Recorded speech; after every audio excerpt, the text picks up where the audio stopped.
सुंदर माझे जाते गे फिरते बहुते गे सुंदर माझे जाते गे फिरते बहुते गे सुंदर माझे जाते गे फिरते बहुते गे सुंदर माझे जाते गे फिरते बहुते गे सुंदर माझे जाते गे फिरते बहुते गे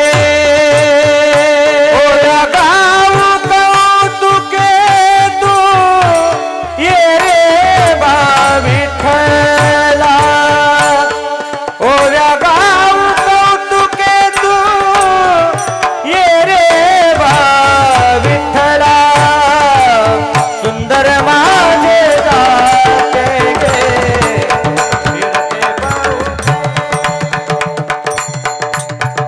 जोशु दोन्ही खुलते गे प्रपंचाचे नेते गे ओव्या गाव कौतुके तू ये रे बा विठ्ठला ओव्या गाव कौतुके तू ये रे बा विठ्ठला जीवा सेवा दोन्ही कोणताचे प्रपंचाचे जीवा दोन्ही खुलते गे प्रपंचाचे गे लावून पाची बोटे गे तू ये रे बा विठ्ठला बा विठ्ठला ये रे बा ये रे बा विठ्ठला ये रे बा लावून पाची बोटे गे तू ये रे बा विठ्ठला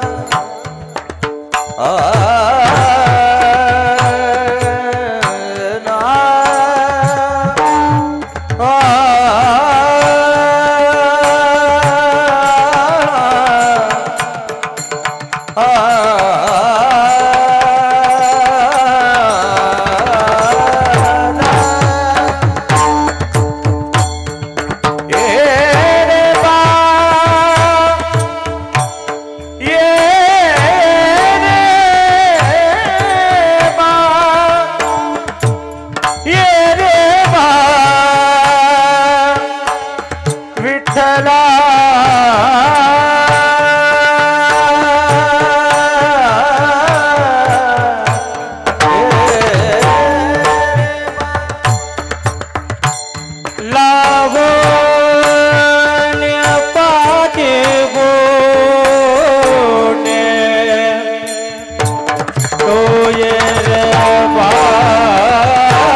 पुंडलिक वरदा हरी विठ्ठल श्री ज्ञानदेव तुकाराम बाळाचा स्पीकर बसणं बाजूला पंढरीनाथ भगवान की जय माऊली ज्ञानेश्वर महाराज की जय श्री गणेशाय नमः श्री सरस्वते नमः ओम नमोजी सद्गुरुनाथा आपल्या चरणी माझा माथा वचन ऐकावे कमलापती माझी रंकाची विनंती कर जोडितो कथे काळी आपण असावी जवळी पांडुरंगा करू प्रथमान पांडुरंगा करू प्रथमान मन तरी चरण संतांची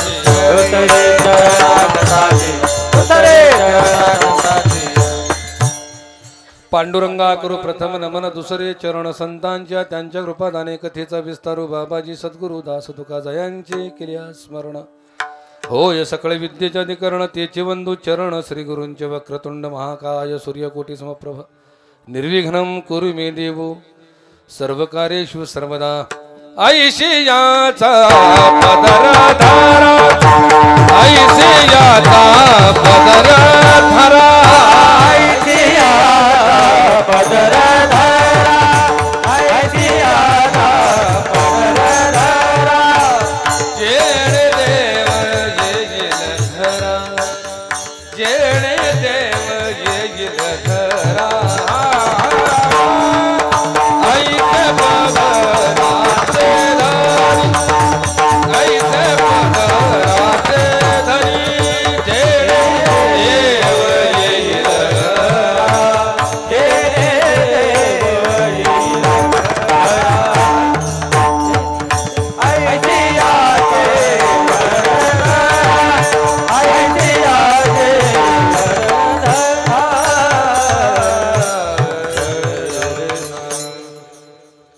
शिष्याचा पदर धरा जेणे देव येईल घरा ऐसे पदराचे धनी संत साधू ऋषी मुनी.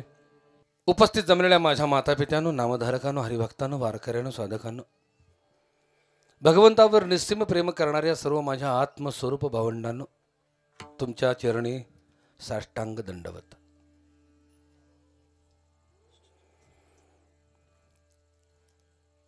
परब्रह्मरूप सद्गुरु संत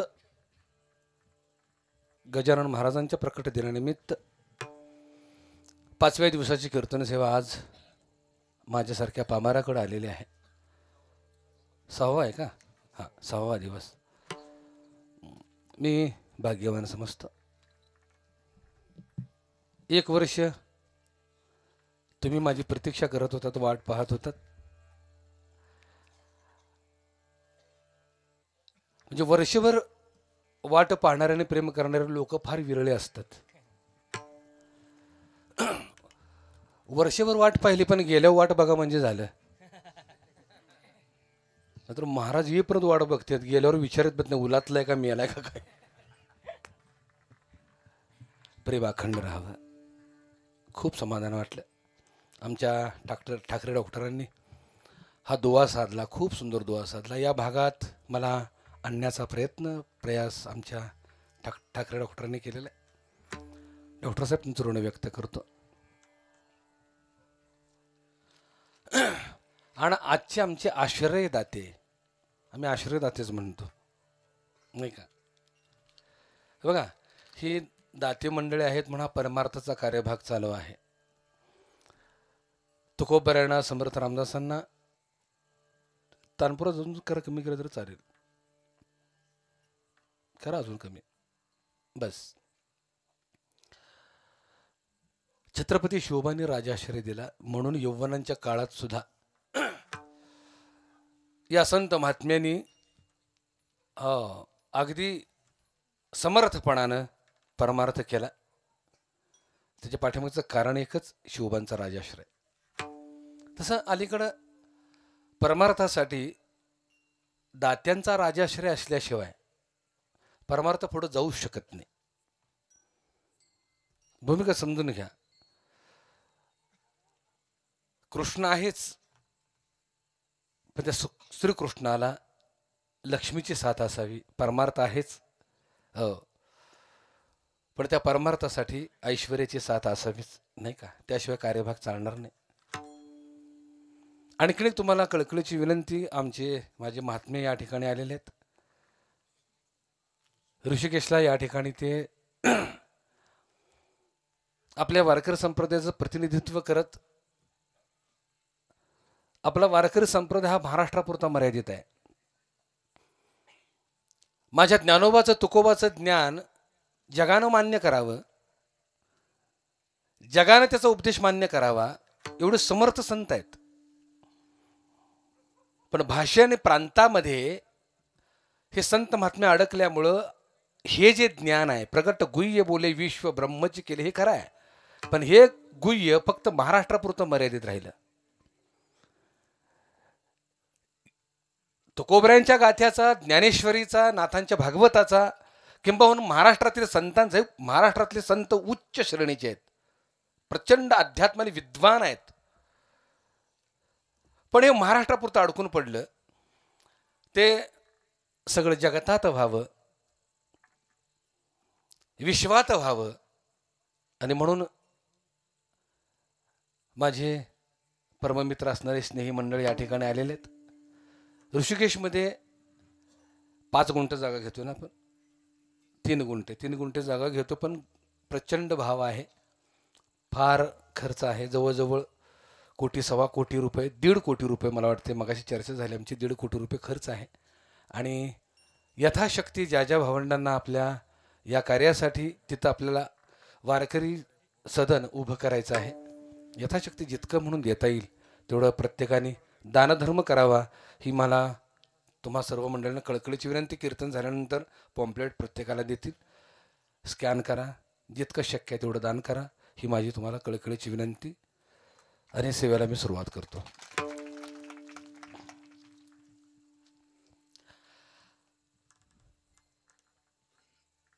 देव कुणाकुणाला आवडतो हात वर करा बरं एकदा. वा, काय देवावर प्रेम करता बाबानो. कुणाकुणाला वाटतं देव आपल्या घरी यावा, हात वर करा बरं. वा वा वा. कुणाकुणाला वाटतं आपण देवा घरी लवकर जावं. काय झालं? ज्याने ज्याने हात वर केले ते वैतागलीत. देवाने एकदा ज्याने ज्याने अर्धाच हात वर केला त्यांना प्रश्नच कळाला नाही महाराज काय म्हणलं कोणास ठाऊक. आणि ज्यांनी हात वर केलाच नाही तिलही बेरकी आहेत. आम्ही काय देवाच्या घरी नको बाबा, देवानं आमच्या घरी यावं. विनोदाचा भाग बाजूला ठेवूया आणि अध्यात्माला हात घालूया. सर्वांना माझी कळकळीची विनंती अशी आहे की आजच्या कीर्तनातून किमान सासू सुनीच्या गप्पा, बेवड्याच्या कथा, व्हॉट्सअपचे जोक नाही का, सासरा जावाय चुटकुले, हे काही मिळणार नाही. भले नाही मला पुढल्या वर्षी बोलवलं तर काय हरकत नाही, पण हे मिळणार नाही. कारण एकमेव हे व्यासपीठ असं राहिलेलं आहे की ज्यामुळं ह्या जनाचा, श्रोत्यांचा, हरिभक्तांचा उद्धार होणार आहे. हे एवढंच एक व्यासपीठ राहिलेलं आहे. त्याही व्यासपीठावरती जरा अतिक्रमण झालंच म्हणायला काय हरकत नाही. प्रदूषित झालं हे व्यासपीठ. अंगविक्षेपानं नाचणं, नको ती गाणी गाणं, सासू सुने पलीकडे काय सांगताच ये ना. ज्ञानेश्वरी संपली, गाथा संपली, भागवत संपला, म्हणून आम्ही ही विनोद सांगायला लागलो कीर्तनातनं. या व्यासपीठावरनं हे असं धतिंगपणा आम्ही सुरू केलेला आहे. त्या संत महात्म्यांच्या आत्म्याला काय वाटत असेल, आम्ही काय करून ठेवलं आणि ह्यांनी काय तमाशा मांडलाय. किमान त्या संतांच्या आत्म्याला तरी किमान समाधान लाभावं. ह्या संत महात्म्यांनी जननिंदा सहन केली. ज्ञानोबाने तर झोळी शेण दगड गोटे स्वीकारले.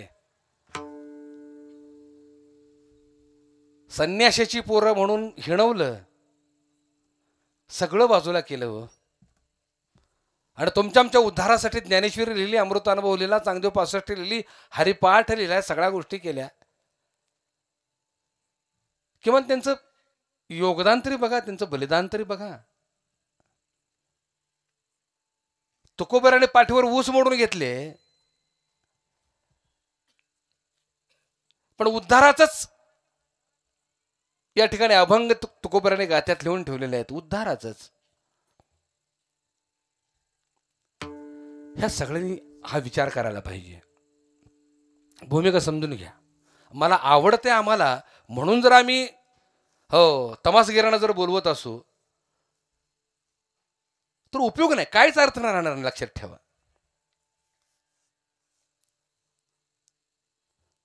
बघा, मिळून मिळून तुम्हा मला मनुष्य जन्म मिळालाय.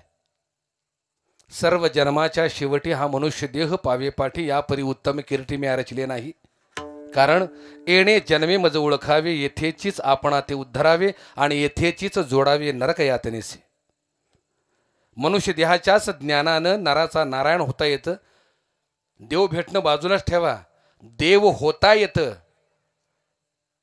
पण कधी कधी अहर्निशी सदा परमार्थ करावा. व्हॉट्सअपची जोक ऐकून, सासूसुनीच्या गोष्टी ऐकून उद्धार होणार नाही. अधपतन होईल, मातीत जाल. आणि मला खात्री आहे पुढल्या वर्षी तुम्ही मला बोलवणार नाही. का बोलवणार नाही हे महाराज हसवत नाही. नका बोलू. पण आत्ता जे 2 तास दिलेले आहेत ना, ते तरी किमान सार्थकी लावा. आमची पोटतिडकी एवढीच आहे. बाकी आम्हाला उद्योग करायचा नाही, आम्हाला धंदा मांडायचा नाही, आम्हाला काही करायचं नाही. आम्हाला पुढच्या वर्षीची तारखेची बी गरज नाही. आम्ही का हसवतो तुम्हाला हे बी सांगतो, पुढच्या वर्षीची तारीख मिळावी म्हणून. गरज नाही. आमचंच आयुष्य किती आहे आम्हाला माहित नाही. क्षणभंगूर नाही भरवसा. उद्या पेपरला बातमीला तर सांगता येणार नाही महाराज उलटले, ऍक्सिडेंट झाला, गेले. मग हे कधी सांगणार आम्ही अध्यात्म? पुढल्या वर्षी नाही, आत्ताच. भूमिका समजून घ्या, नाराज होऊ नका. विठाल विठाल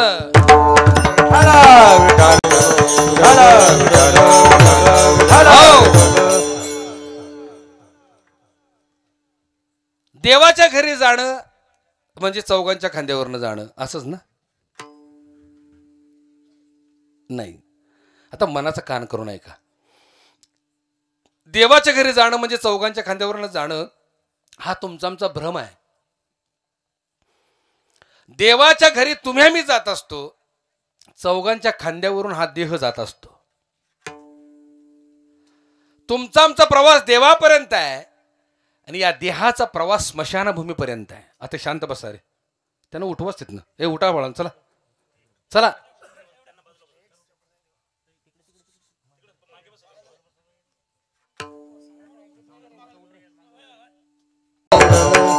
भूमिका समजून घ्या. मी देह नाही, देह माझा नाही, मी देहा वेगळा निसंग परतत्व परब्रह्म आहे. आधी लक्षात ठेवा. या देहाचा आणि आपला काडी मात्र संबंध नाही. या देहाचा आधार फक्त भगवत प्राप्तीसाठी घेतलेला आहे, हरिकथेसाठी घेतलेला आहे, भगवत भजनासाठी घेतलेला आहे. किंबहुना नर देहाचे निज्ञाने सच्चिदानंद पदवी घेणे, एवढ्यासाठी तुम्ही आम्ही मनुष्य देहात आलोय. आणि या देहात येऊन आपला कार्यभाग पूर्ण झाला. कार्यापुरते कारण मार्गीन उल्लंघनी वेगे जावे स्थळा. आपला कार्यभाग पूर्ण झाला की आपलं निजधाम गाठावं. जिथून आलोय तिथं जावं. कुठून आलोय? आम्ही वैकुंठवासी, आम्ही वैकुंठवासी,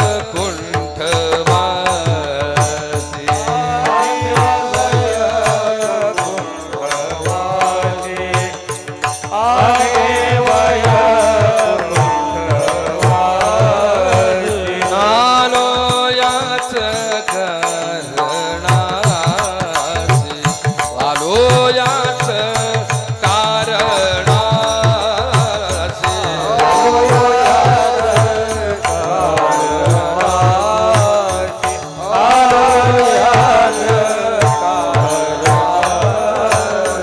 हे बोलिले जे ऋषी, हे बोलिले जे ऋषी.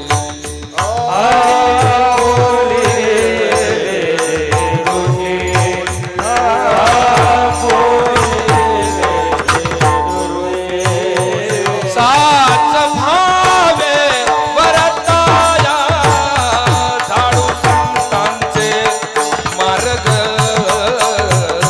झाडू संतांचे मार्ग.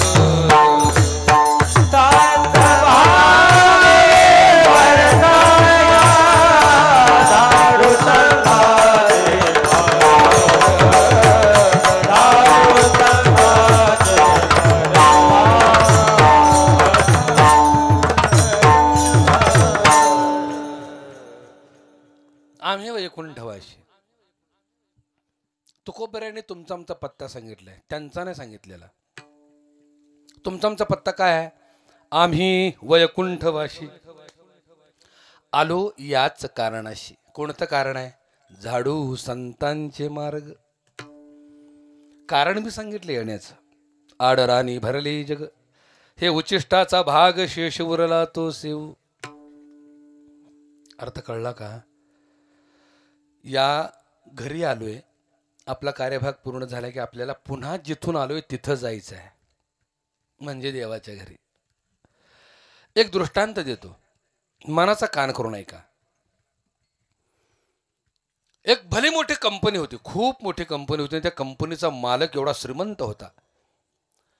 त्या मालकाचा व्याप इतका होता त्या कंपनीबद्दल, प्रचंड मोठा व्याप होता. म्हणून त्याने काय अधिकारी नेमले होते. त्या कंपनीच्या मालकाने एका अधिकाऱ्याला बोलवलं आणि त्याला सांगितलं, बाबा रे तू मुंबईला जा आणि आपल्या कंपनीच्या विस्ताराचं काम तू जरा बघ जाऊन. तो अधिकारी म्हणाला, गेलो असतो खरं, पण मुंबईत माझं कोणीच नाही. दृष्टांत मनाचा कान करून ऐका. मुंबईत माझं कोणीच नाही, मी काय करू? त्या कंपनीच्या मालकाने सांगितलं तुझी व्यवस्था मी करून ठेवलेली आहे, काळजी करू नकोस, जा आणि फक्त राहा तिथं, आपलं काम कर. त्या अधिकाऱ्यानं आपल्या कामाबद्दलची सगळी कागदपत्र गोळा केली, सुटकेसमध्ये भरली, मुंबईला गेला आणि त्या कंपनीच्या मालकाने इतकं सुंदर व्यवस्था त्या अधिकाऱ्यासाठी केली होती. 5 स्टार हॉटेल. त्या हॉटेलमधली एक रूम बुक केली होती. सूट होता, सूट. त्या रूमची इतकी सुंदर व्यवस्था होती बरं. त्यामध्ये मखमली गालीच्या, फिरता bed, air condition, wifi, internet, button दाबल्याबरोबर 5-5 वेटर. जी हुजूर काय पाहिजे बोला. काय ती व्यवस्था सांगावी. आहा, त्या अधिकाऱ्याला आनंद झाला. हे म्हणजे बरं झालं. तो अधिकारी राहिला, त्या रूमचा आनंद घेतला आणि कंपनीच्या मालकानं जे काम दिलेलं आहे ते कामाला सुरुवात केली. 1 दिवस उलटला, 2रा दिवस उलटला, 3राही दिवस उलटला, 3 दिवस पूर्ण काम केलं. 4थ्या दिवशी सकाळी आपली सगळी दप्तर गोळा केली, सुटकेसमध्ये भरली. रूमच्या बाहेर आला, रूमला कुलूप लावलं, खाली आला, काउंटरवर चाव्या ठेवल्या आणि मालकाला म्हणाला, हॉटेलच्या मालक चेकआउट करा. हॉटेलचा मालक म्हणाला, अहो अधिकारी साहेब, आमचं हॉटेल इतकं सुंदर आहे, देखणं आहे, 5 तारांकित आहे, अजून 4 दिवस राहा की. त्यावेळेला त्या अधिकाऱ्यानं काय उत्तर दिलं बघा, मालक तुमचं हॉटेल देखणंच आहे, सुंदर आहे, 5 तारांकित आहेच आहे, वादच नाही. पण माझ्या घरात जे समाधान आहे ना ते तुमच्या हॉटेलमध्ये नाही. बोलणं कळलं का नाही? सांगा बरं आता कुठलं हॉटेल आहे? हॉटेल कुठलं? प्रॉब्लेम हाच आहे. इतकं सुंदर उदाहरण दिलं, आम्हाला इतकं अज्ञान आहे आमचं. कुठलं हॉटेल? हे 5 तारांकित हॉटेल आहे. हॉटेल कुठलं आहे? हे 5 तारांकित हे हॉटेल आहे. त्या कंपनीच्या मालकानं, परमात्म्यानं तुम्हा मला अधिकारी म्हणून धाडले या हॉटेलमध्ये. कार्यभाग पूर्ण झाला की चेकआउट करावं आणि आपल्या निजधामाला जावं. ज्ञानोबरांनी 22व्या वर्षी चेकआउट केलं, तुकोबराने 38व्या वर्षी चेकआउट केलं, स्वामी विवेकानंदांनी 32व्या वर्षी चेकआउट केलं. भूमिका समजून घ्या. कार्यभाग झाला की चेकआउट करावं, फुकटचं आहे म्हणून राहू नये. माझं बोलणं कळतंय का? नाही कळत, भाषाच कळत नाही माझी. हाच प्रॉब्लेम आहे. देहबुद्धीनं ग्रासले तुम्हा आम्हाला. देहबुद्धीनं मीच देह आहे प्रत्येकाला वाटतंय. आम्ही देह नाही, आम्ही देहावेगळे निसंग परतत्व परब्रह्म आहोत, परब्रह्म रूप आहोत. पण आम्हाला देहबुद्धीनं ग्रासल्यामुळं आम्ही दुःख भोगतोय. लक्षात ठेवा. इथपर्यंत आलो, कार्यभाग पूर्ण झाला की पुन्हा निघून जायचं आहे, निघायचं आहे. कोणीच थांबायला आलेलं नाही. प्रत्येकाला वाटतं मी अश्वत्थामा आहे, मी मरणारच नाही.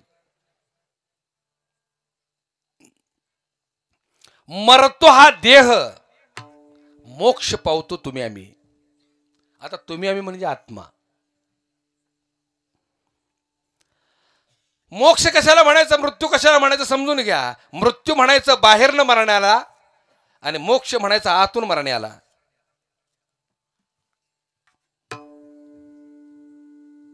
माझं बोलणं कळते का? वैकुंठाला जाता येतं पण देह ठेवून नाही, देहासहित वैकुंठाला जाता येतं. कारण वैकुंठ शब्दाचा अर्थ बघा किती गोड आहे. वय म्हणजे नाही आणि कुंठ म्हणजे दुःख. ज्या अवस्थेमध्ये दुःखाचा लवलेश नाही, अशा अवस्थेला वैकुंठ म्हणतात. आता मोक्ष, समाधी, वैकुंठ, परमानंद, परमपद ही सगळ्या एका अवस्थेची वेगवेगळी नावं आहेत. समाधी म्हणजे काय हो? कुठंतरी ती जमीन खोदा, विवरात जा, आतमध्ये जाऊन वरनं दगड लावून घ्या, गुदमरून मारा. याला आम्ही समाधी म्हणतो. समाधी याला म्हणत नाही. ज्ञानदेव प्रमाण निवृत्ती देवी ज्ञान समाधी संजीवन हरिपाठ या शब्दाचा अर्थ लक्षात ठेवा. समाधी म्हणजे अखंड समाधान ओसंडून वाहण्याची जी अवस्था आहे त्या अवस्थेला समाधी म्हणतात. अखंड समाधान. लीन झाली वृत्ती ब्रह्मा ते मिळाले जळात अटले लवण जैसे. लवण जैसे पुन्हा जळाच्या बाहेरी येत नाही खरे त्यातून या. त्या सारिखे तुम्ही जाणा साधू वृत्ती पुन्हा न मिळती माया जाळी. या अवस्थेला वैकुंठ म्हणतात, या अवस्थेला मोक्ष म्हणतात, या अवस्थेला समाधी म्हणतात आणि या अवस्थेलाच परमपद म्हणतात. भूमिका समजून घ्या. आणि तो परमपद समाधी मोक्ष वैकुंठ उपभोगण्यासाठी तुम्ही आम्ही मनुष्य देहात आलोय. आणि या देहात असतानाच्या सगळ्या गोष्टी उपभोगता येतात, मेल्यानंतर नाही. देवाच्या घरी जाण्यासाठी सुद्धा या देह नावाच्या साधनाची गरज आहे. या देहाशिवाय देवाच्या घरी जाता येत नाही. भूमिका समजून घ्या.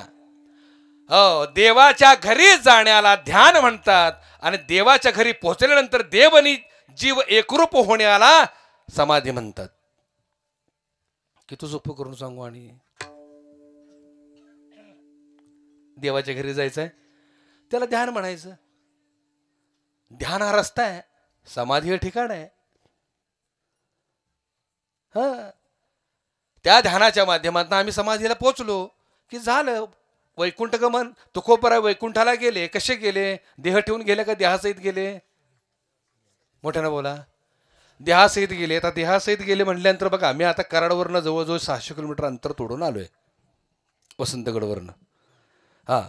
मी तिथं देह ठेवून आलो नाही, देहासहित आलोय का नाही? मी देहासहित आलोय. ज्या अर्थी मी देहासहित आलो त्या अर्थी मी घरच्यांना पत्ता सांगणार आहे. बाबा रे मी वाशिम जिल्ह्यामध्ये आलोय, काळजी करू नका. माझं बोलणं समजून घ्या. तसं तुकाराम महाराज देहासहित वैकुंठाला गेलेत. याचा अर्थ देहासहित जो वैकुंठाला जातो म्हणजे कुठंतरी तो पत्ता असावा का नाही? वैकुंठाला तालुका असावा, जिल्हा असावा, राज्य असावं, देश असावा. आम्ही हुडकले का कधी? आम्ही कधी हुडकले का? नाही हुडकलेलं. का हुडकलेलं नाही? आम्हाला वैकुंठ म्हणजे काय हेच माहित नाही. कशाला हुडकायला जातोय आम्ही? तुकोबरायांच्या वैकुंठ गमनाबद्दल तर्कवितर्क भरपूर आहेत, वाद विवाद आहेत, तंटे आहेत, भांडणं आहेत. तिकडं आपल्याला जायचंच नाही. वैकुंठ ही एक अवस्था आहे, देहातच ती अवस्था उपभोगता येते. पाण्यात मीठ एकदा विरघळलं की जसं वेगळे पण करता येत नाही, तसं आत्मा परमात्म्यात मिसळला की ते वेगळेपणच करता येत नाही. ह्या अवस्थेलाच वैकुंठ अवस्था म्हणतात, लक्षात ठेवा. आणि फक्त तुकोबरच नाही उपभोगू शकत, तुम्ही आम्ही सुद्धा तो वैकुंठ अवस्था उपभोगू शकतो.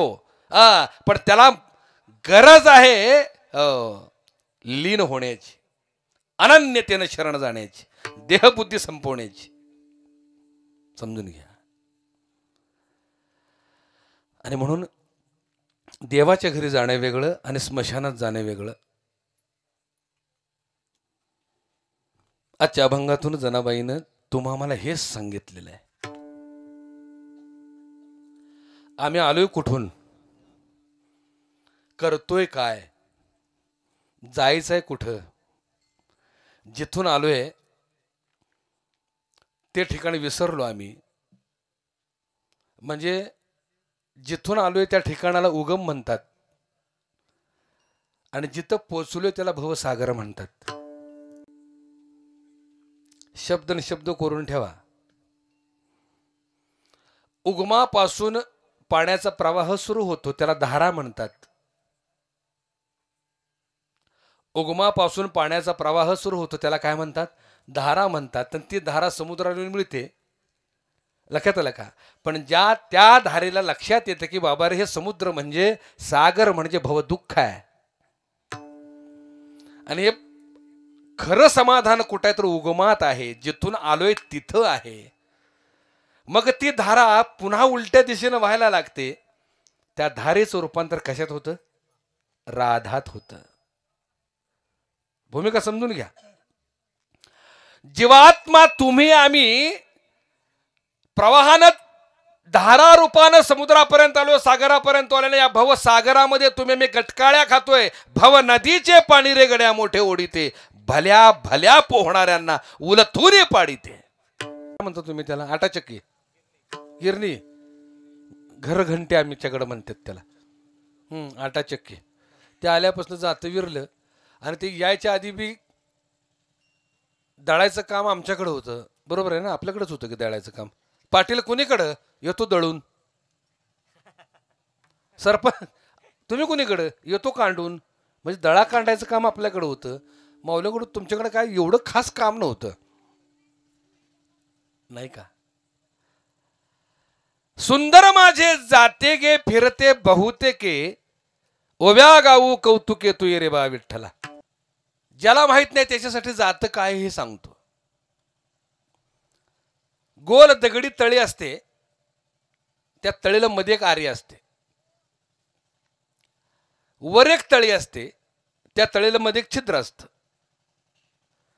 त्या आरीच्या तळीवर छिद्र असलेली तळी ठेवली जाते आणि त्या दोन्ही तळीला टाके. तरी सुद्धा जनाबाई सुंदर म्हणते. का म्हणते आम्हाला कळलं नाही. त्या टाके मारलेल्या दगडाला जनाबाई सुंदर म्हणते. का म्हणते आम्हाला कळलं नाही. खरं कारण वेगळं आहे. सुंदर माझे जाते गे फिरते बहुतेके, एवढंच आम्हाला माहित आहे. आता माझ्याकडे बघा. सुंदर माझे जाते गे, कळलं का? फिरते बहुतेके. 83,99,999 फेऱ्यात हे सुंदर देखणं जात निघाले. जाते गे. जनाबाईला यात सौंदर्य काय दिसलं? तुमचं आमची खोड जनाबाईला माहित आहे. उडदाच्या दाण्यावानी काळं असलं तरी आरशे पुढे जाऊन थडतंयच. माझं बोलणं कळते का? म्हशीनं नाक दिलं पाय का असे ना, पण आरशे पुढे जाऊन थडतंयच. माझ्यासारखं देखणा कुणी? ठीक आहे रे बाबा. सुंदर माझे जाते गे फिरते बहुतेके. 84च्या ह्या फेऱ्यात हे अडकले रे देवा. ओव्या गाऊ कौतुके तू ये रे बा विठ्ठला. गेलेलं आयुष्य काळानं खाल्लं. हे जात अर्ध काळानं खाल्ले प्रत्येकाचं. बरं हे जे जात आहे ना, माझं जात 50 वर्ष आधीच काळानं खाऊन टाकलेलं आहे. प्रत्येकाचं हे निघालेलं जे जात आहे ना, ते जात निघालेलं प्रत्येकाच्या आयुष्याप्रमाणे काळानं खायलेलं राहिलेलं आयुष्य किती आहे माहित नाही. ओव्या गाऊ कौतुके तू ये रे बा विठ्ठला. कारण आमचा जन्मच गेला कशात?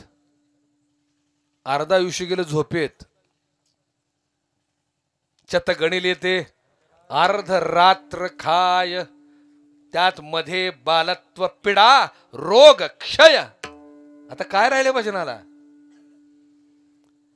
बघा जनाबाईचा दृष्टिकोन बघा किती सूक्ष्म आहे, किती गोड आहे. भगवंता सुंदर माझे हे नव्हे, सुंदर माझे हे जाते निघाले. 84च्या फेऱ्यात अडकले. काय करू सांग देवा? तशी तुम्हा मला भीती पाहिजे. आम्हाला भीतीच नाही. आम्हाला वाटतं आम्ही अश्वत्थामाच आहे, आम्ही मरणारच नाही.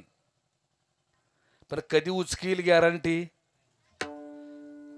कधी काळ गाठील गॅरंटी? समजून घ्या. हे चक्र आहे, जन्म मरणाचं चक्र आहे. 84चा फेरा आहे. या फेऱ्यात एकदा जर अडकला ना, तर जसा दाण्यात जात्यात दाणा भरडावा, तसं हे 84च्या जात्यात हा दाणा जर भरडला ना, तर त्याचं खरं नाही. ही भीती आहे जनाबाईला.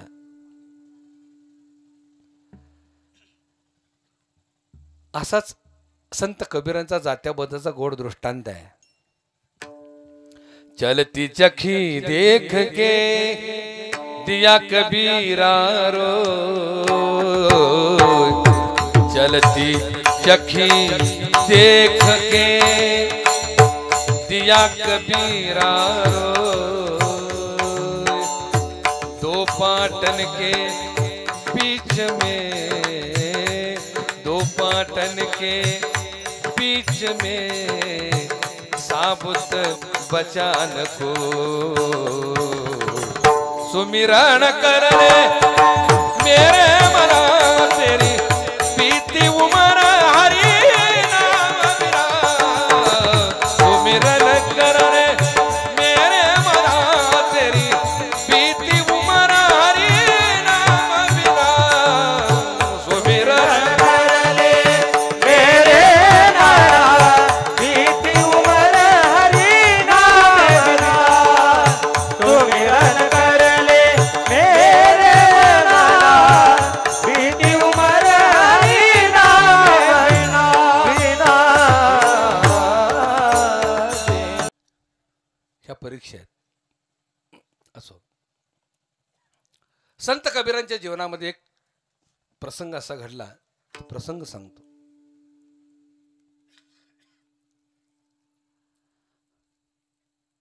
कबीर स्नानाला निघाले होते गंगेला.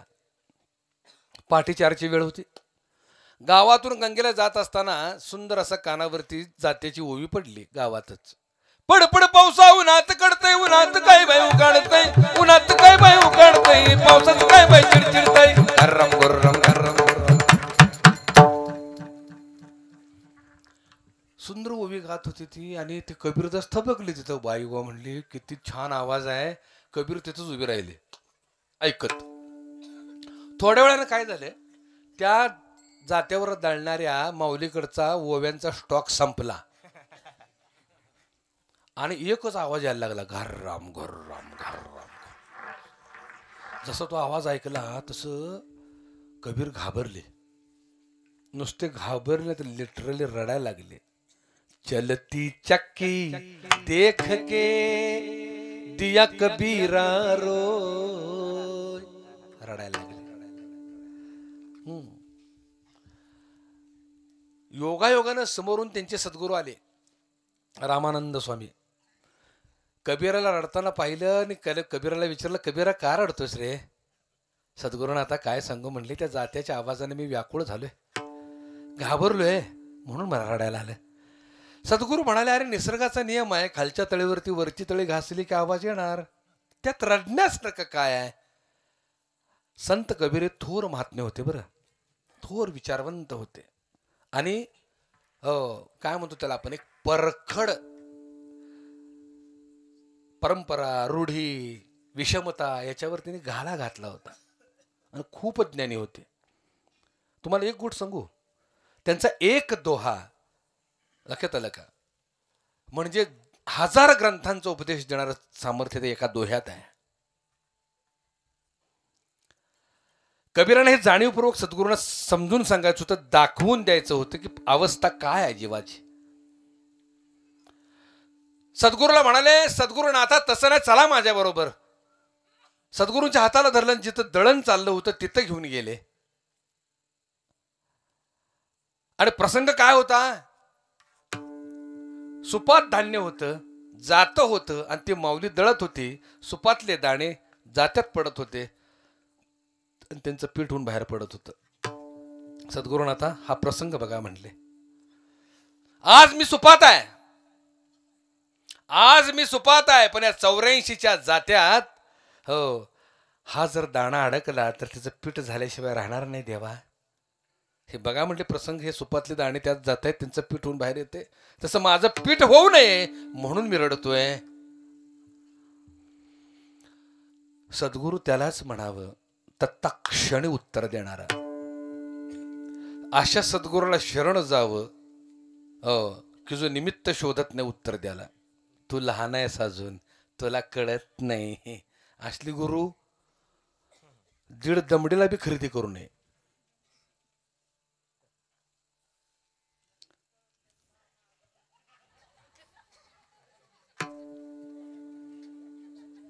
काय झालं हा असू द्या हरकत नाही.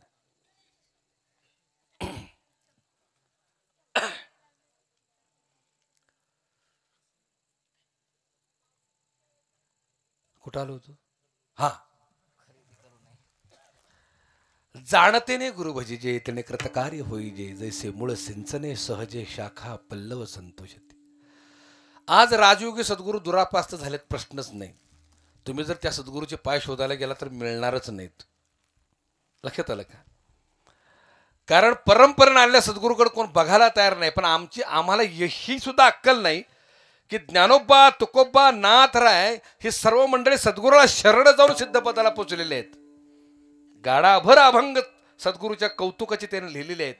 सद्गुरू कृपेशिवाय पुढं पाऊल टाकता येत नाही हे तरी सांगून ठेवलेलं आहे. तरी सुद्धा आम्ही गुरु परंपरेला नावं ठेवतो. का नावं ठेवतो सद्गुरू परंपरेला? काय महाभाग तरी एवढे असे आहेत बरं का. हे म्हणले तुमचा गुरु बिरू आपल्याला पटत नाही म्हणले, आम्हाला एकच कळतं रामकृष्ण हरी एवढा मंत्र बस. हे कुणासाठी सांगितले? सर्वसामान्यासाठी सांगितले, ज्याला कळत नाही त्याच्यासाठी सांगितले. काना वचनाची भेटी सरिसाची पै किरटी वस्तू होनी उठी कवणू एक जो. 8व्या अध्यायात ध्यानाबद्दल, अनुग्रहाबद्दल हे जे माऊलींनी लिहून ठेवले, उगीच लिहून ठेवले का?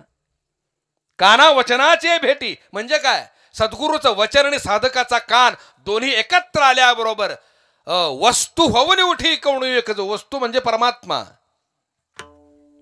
सद्गुरूच्या अनुग्रहानंतरच जेव्हा जीव शिवाची ऐक्यता होते. भूमिका समजून घ्या. पण आम्हाला ते अमान्य आहे, मान्य नाही. का मान्य नाही? देवाकडे कुणी बी झुकेल, कुणी बी झुकेल. Anyone can bow down to God because he does nothing. त्याला काहीच कळत नाही. देवाला काही कळत नाही. कमरेवर हात ठेवून उभा आहे. पाप करून जा, भ्रष्टाचार करून जा, लबाडी करून जा, नाही का, वेश्यागमन करून जा, चोऱ्या माऱ्या करून जा, काही करत नाही. तसाच उभा आहे, काही करत नाही. म्हणून आम्ही त्याच्या पाया पडतो. त्याला काही कळत नाही म्हणून. डॉक्टर देवाला काहीच कळत नाही म्हणून त्याच्या आम्ही पाया पडतो. पण जिवंत सद्गुरूला शरण जायला आम्हाला लाज वाटते. का लाज वाटते? आमचा अहंकार आडवा येतो. मी का दर्शन घेऊ? का दर्शन घेऊ मी? हा आमचा अहंकार आडवा येतो. म्हणून आम्हाला सद्गुरू परंपरा नको आहे. आम्हाला शरण जायला आवडत नाही. आम्हाला अनन्यता आवडत नाही. भूमिका समजून घ्या. चुका सांगणारा आम्हाला कोणी नको आहे. द्वैताची झाडणी गुरु विण ज्ञान बोंबलतो आम्ही हरिपाठात, पण मान्य करत नाही गुरुपद. लक्षात ठेवा, गुरु परंपरा आम्ही मान्य करत नाही. सद्गुरू परंपरेचे आम्ही अभंग म्हणू, सद्गुरू राय कृपा मजे केले, पण सद्गुरूला शरण जाता येत नाही. आम्हाला लाज वाटते. म्हणू नका, म्हणू नका. भूमिका समजून घ्या. सद्गुरू शिवाय पर्याय नाही. आणि आमचा अहंकार जर मावळायचा असेल तर सद्गुरूला शरण, अनन्यतेने शरण जाणं अत्यंत गरजेचं आहे. तरच दुःखापासून मुक्त होऊ. का? अहंकार ही अशी जखम आहे, ती आंधळी आहे.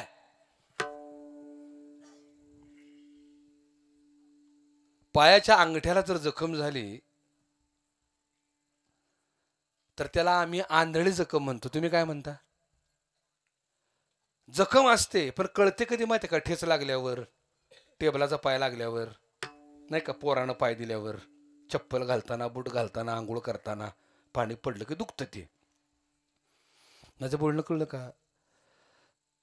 पायाला अंगठ्याला झालेली जखम या आंधळ्या, पण कळते कधी? बूट घालताना, चप्पल घालताना ठसकतं बघा, त्रास होतो जास्त. तसं आम्ही अहंकार नावाची जखम पाळून ठेवलेली आहे. जरा कोण बोललं की ठसकतं, जरा अपमान झाला की ठसकतं, जरा कोणी मोठेपणा दिला नाही की ठसकतं, 4 चौघात अपमान झाला की ठसकतं. माझं बोलणं कळते का? जखमच जर पायाला नसेल तर पोरानं पाय देऊ द्या, चप्पल बूट घालताना कळत नाही, आंघोळ करताना कळत नाही, टेबलचा पाय लागला तर कळत नाही का? जखमच नाही तर वेदना होतीलच कशा? तसा अहंकारच नाही तर दुःख होईल कसं? माझं बोलणं कळते का? आणि म्हणून अहंकार मावळण्यासाठी सद्गुरूला शरण जाणं अत्यंत गरजेचं आहे. बाबा अहंकार निशिखन दाट, बाबा अहंकार निशिखन दाट, बाबा अहंकार निशिखन दाट, बाबा अहंकार निशिखन दाट. गुरु वचने फुटली पहाट, गुरु वचने फुटली पहाट, गुरु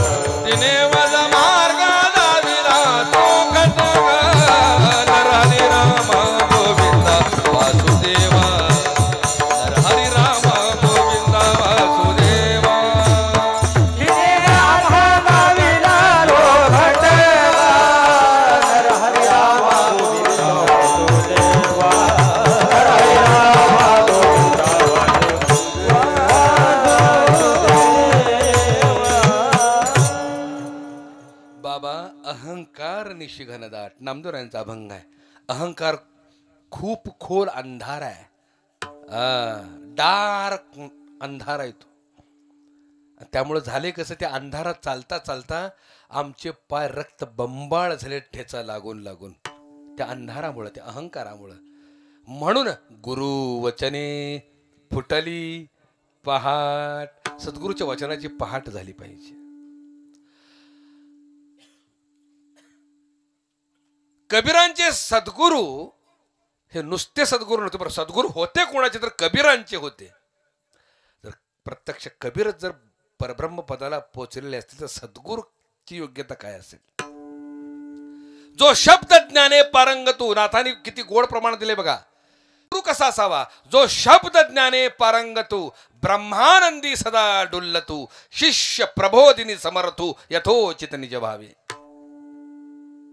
शिष्याचं प्रबोधन समाधानकारक आणि स्वानुभवानं करणारा पाहिजे, तो ब्रह्मानंदात सदा डुलणारा पाहिजे आणि शब्द ज्ञानात पारंगत पाहिजे. त्याला म्हणायचं सद्गुरू. सद्गुरूने जवळ बोलवलं, कशाला रडतोयस, सांग बरं काय परिस्थिती आहे. म्हणले सद्गुरुनाथा, सुपातले दाणे जात्यात पडते, त्यांचं पीठ होतं बाहेर पडते, तसं मला या 84च्या जात्यात हा माझा दाणा अडकू नये आणि त्याचं पीठ होऊ नये, म्हणून मी काय करू सांगा. सद्गुरूने सांगितलं, बाबा रे, जात कुणाच्या जीवावर फिरते. कबीरदास म्हणाले, आरीच्या जीवावर. बरोबर का? म्हणले हो. जरा जा जात्याजवळ आणि जरा छिद्रातनं बघ बरं, आरीच्या बोडाला काय दाणे चिकटलेत का. जाऊन बघितलं तर आरीच्या बुडाला 5-6 दाणे चिकटलेले होते. सद्गुरू म्हणाले, कबीरा आहेत का दाणे? म्हणले आहेत की, 5-6 दाणे चिकटलेत. त्यांचं पीठ झालंय का रे? म्हणले नाही देवा झालं त्यांचं पीठ. का झालं नाही? त्यांनी बुड सोडलं नाही. तसं 84च्या जातीचा माझा पांडुरंग हा आर्य आहे. त्या पांडुरंगाचं पाय सोडू नकोस, पीठ होणार नाही. पाय जर सोडलेस तर पीठ झाल्याशिवाय राहणार नाही. विठाल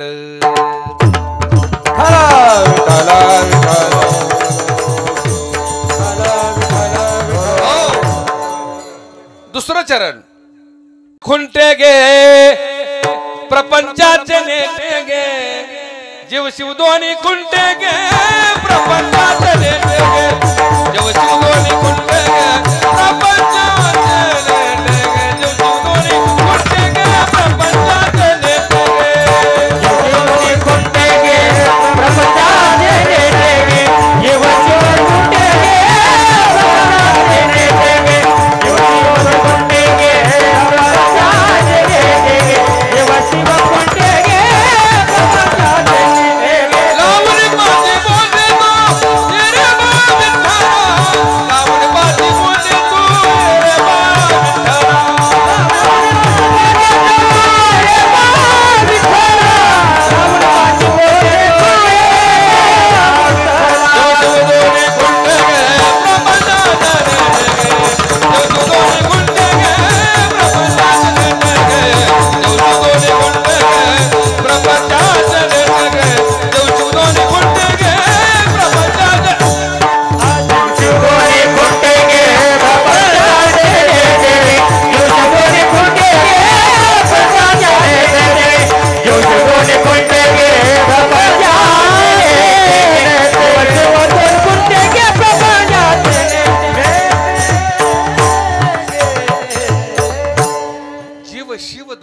जनाबाईच्या अभंगाचं दुसरं चरण. जीव शिव दोन्ही खुंटे गे, अभंग सोडून जाणार नाही. जीव शिव दोन्ही खुंटे गे प्रपंचाचे नेटे गे. नेहमीच्या जात्याला, आपल्या घरी असलेली जी जात आहे त्याला किती खुंटे असतात हो माऊल्यांनो? माझं कीर्तन कळतंय का? झोपलाय का मन? अर्ध्याहून पलीकडे झोपलीत, खरंच झोपलीत बघा उठून. खरं सांगू, जिथं आध्यात्मिक कीर्तन चालू असतं ना, तिथं झोप येतेच. आध्यात्मिक कीर्तनात देव जन्माला येतो. जिथं देव जन्माला येतो तिथं सगळी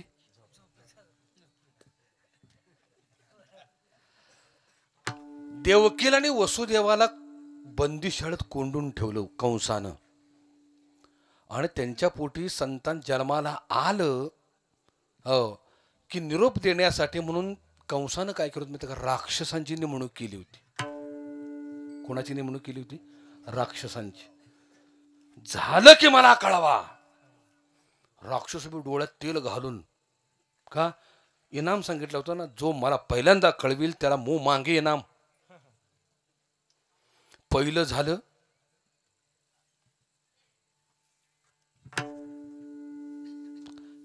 झालं सगळे पळाले. कंसा झालंय. हो कंस आला. पहिलं बाळ धरलं, पायाला गरगर गरग धरून पायाला गरगर धरून आपटलं, शिळेवर मारून टाकलं. दुसरं होईपर्यंत सगळे राक्षस डोळ्यात तेल घालून जागी. एक बी झोपलं नाही. दुसरं झालं, निरोप कळाला, दुसरं मारलं. तिसरं होईपर्यंत सगळी जागी. तिसरं मारलं. चौथं होईपर्यंत सगळी जागी. 6 मारेपर्यंत सगळी जागी. 7वं गुप्त झालं योगायोगानं. आणि 8व्या वेळेला भगवान श्रीकृष्ण जन्माला आले, सगळी झोपली.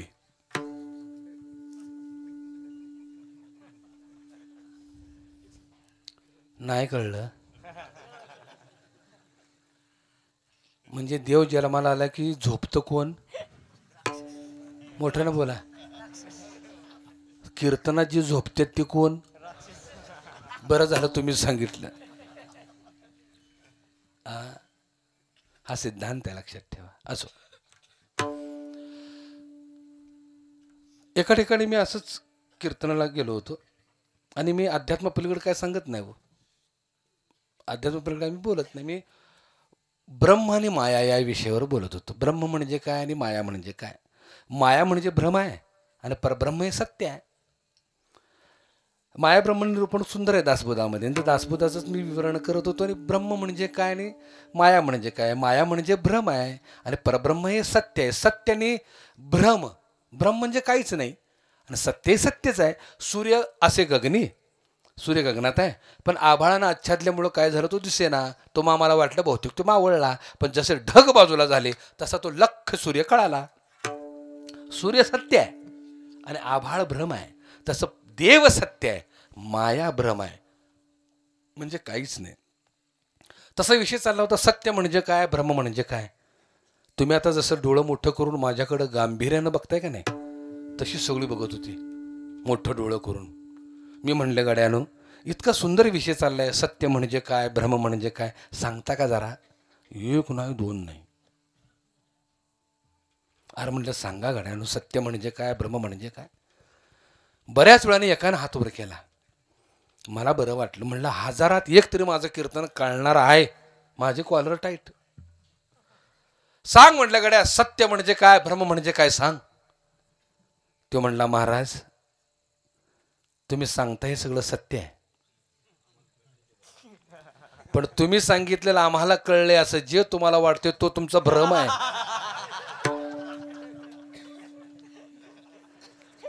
ज्या अर्थी एवढ्या मोठ्यानं हसल्या त्या अर्थी मी आतापर्यंत भ्रमातच आहे. खरंच भ्रमात आहे मी. म्हणजे तुम्हाला कीर्तन कळते हा माझा भ्रम आहे का? हा सत्य आहे ना, कळतंय ना, बस. असंच एक जण माझं कीर्तन चालवतो, न्यूटॉक पुढं बसलो होतो, असं पिढदार मिशाचं असं असं आडदांड होतं, आडदांड. हो, आणि पुढंच बसलेलं ते. त्याचं कीर्तनाकडे लक्षच नव्हतं. ते इकडं बघ, तिकडं बघ, मागं बघ, पुढं बघ, सगळीकडे तुझी नजर होती. मी घाबरलो. हे एवढं म्हणलं बसले, पण इकडं तिकडं का बघते? मी म्हटलं दादा काय तुम्ही इकडं तिकडं बघताय काय, माझं काय चुकलं का? तो म्हटला, महाराज तुमचं काय चुकलं नाही, तुमचं चालू द्या. तुम्हाला तारीख कोणी दिली तो हिता आलाय का बघतोय.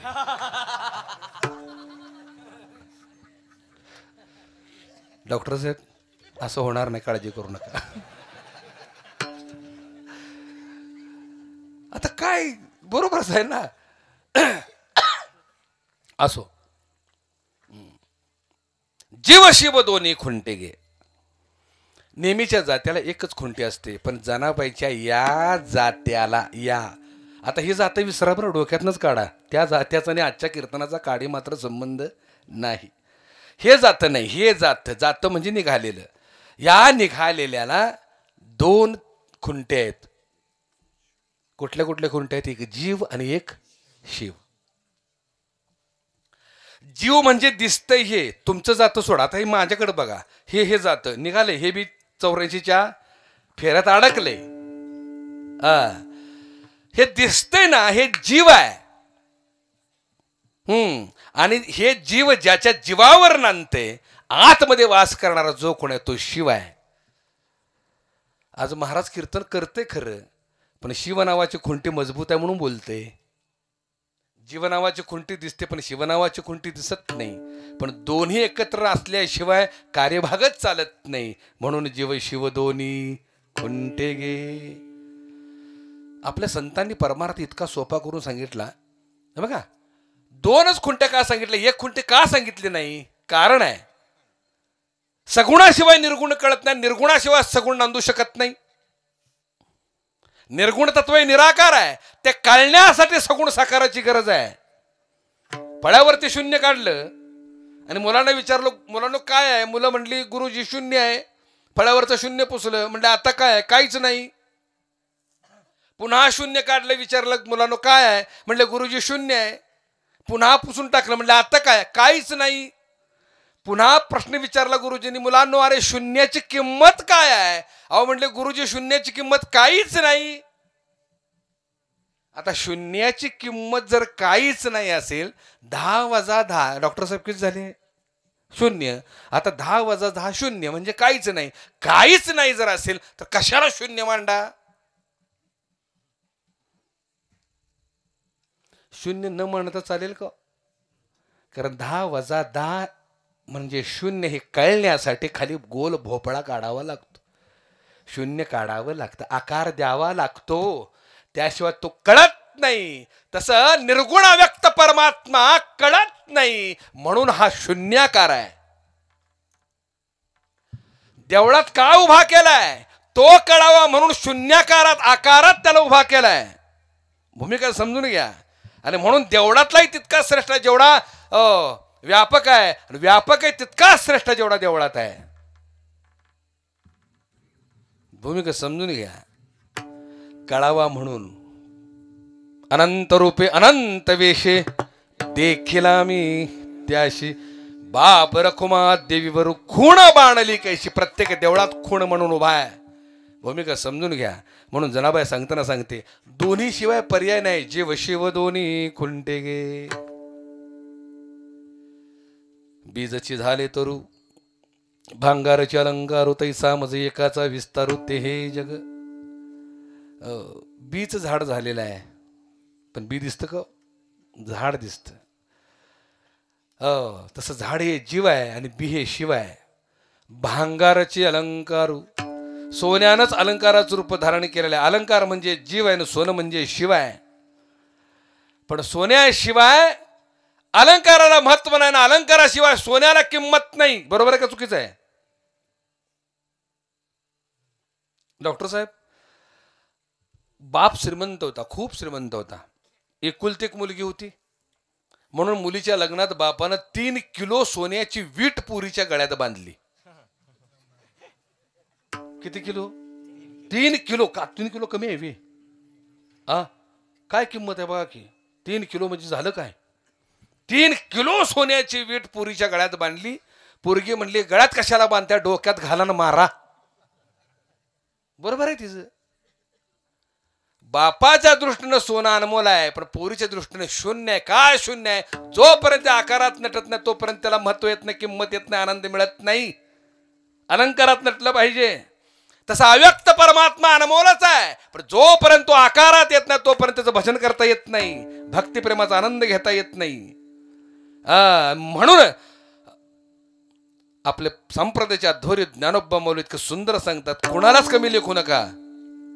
तुझ सगुण म्हणू की निर्गुण रे, तुझ सगुण म्हणू की निर्गुण रे, सगुण म्हणू की निर्गुण रे, तुझ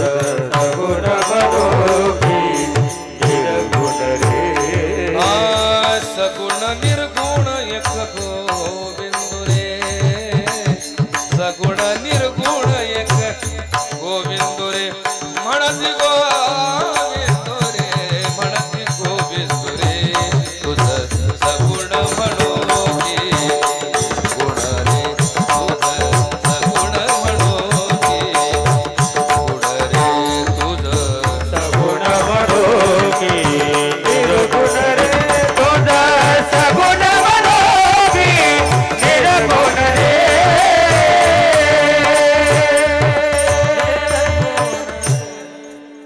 तुझं सगुण म्हणो की निर्गुण रे सगुण निर्गुण एक गोविंद रे भांडू नका रे बाबानू सगुण निर्गुण एक गोविंद रे कोण म्हणे दृश्य कोण म्हणे अदृश्य अदृश्य दृश्य एक गोविंद रे कोण म्हणे व्यक्त कोण म्हणे अव्यक्त व्यक्त व्यक्त एक गोविंद रे कोण म्हणे स्थूल कोण म्हणे सूक्ष्म स्थूल सूक्ष्म एक गोविंद रे भांडणच मिटवून टाकली भक्त्याने ज्ञानाचा संगमच करून टाकला बघा गीतेवरती भाष्य अनेकांनी केलं पहिलं भाष्य केलं त्या आद्य शंकराचार्यांनी दुसरं वल्लभाचार्यांनी मध्वाचार्यांनी रामानुजाचार्यांनी नाही का अष्टावक्रांनी अनेकांनी भाष्य केलं अलीकडं गुरुदेव रानडे लोकमान्य टिळक विनोबा भावे ओशो ह्या सगळ्या मंडळींनी गीतेवरती भाष्य केलं सगळ्याच ज्ञानोबरायांनी सुद्धा गीतेवरती भाष्य केलं ह्या सगळ्यांनी भाष्य केलं खरं पण जगमान्य झाली ती ज्ञानेश्वरी जगमान्य झाली ज्ञानेश्वरी का जगमान्य झाली प्रत्येकाने ज्ञानाला महत्व दिलं पण ज्ञानोबरायांनी त्या ज्ञानाला भक्तीची जोड दिली भक्तीची जोड दिल्यामुळे ती जगमान्य झाली का लोपले ज्ञान जगे हित नेणते कोणी आणि भक्ती प्रेमाना हा जीव आसुसलेला आहे भक्ती प्रेमाला आणि म्हणून त्याला भक्तीची आणि प्रेमाची जोड दिली म्हणून ती जगमान्य झाली खरंच आपल्या संतांचं खूप कौतुक आहे पण मग अशी सुरुवातीला सांगितल्याप्रमाणे हे ज्ञान फक्त महाराष्ट्रापुरतं अडकून पडले हे ज्ञान जर जगात पसरलं गेलं ना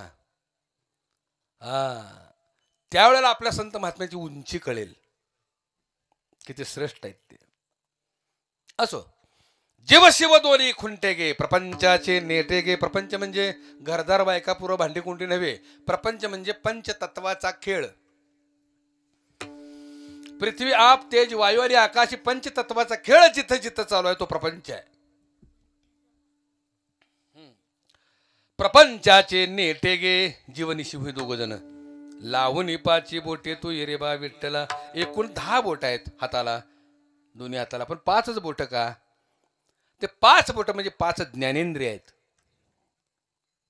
ज्या इंद्रियानं कळतं लक्षात येतं त्याला ज्ञानेंद्रिय म्हणतात आणि ते जे ज्ञानेंद्रिय आहेत हो त्या ज्ञानेंद्रियाच्याच माध्यमानं त्याचं भजन करता येतं डोळे तुम्ही घ्या रे सुख पहा तुम्ही ऐका रे म्हणजे आज्ञा करताना कुठल्या इंद्रियांना केलेल्या आहे संतांनी ज्ञानेंद्रियांना ही 5 बोट आहेत जोपर्यंत देवा हे ज्ञानेंद्रिय जीव आणि शिव हे मजबूत आहेत हो शाबूत आहेत तोपर्यंतची आहे ह्यातल्या दोन्हीपैकी एखादी जर खुंटी निकळली तर हे जातं बघा असं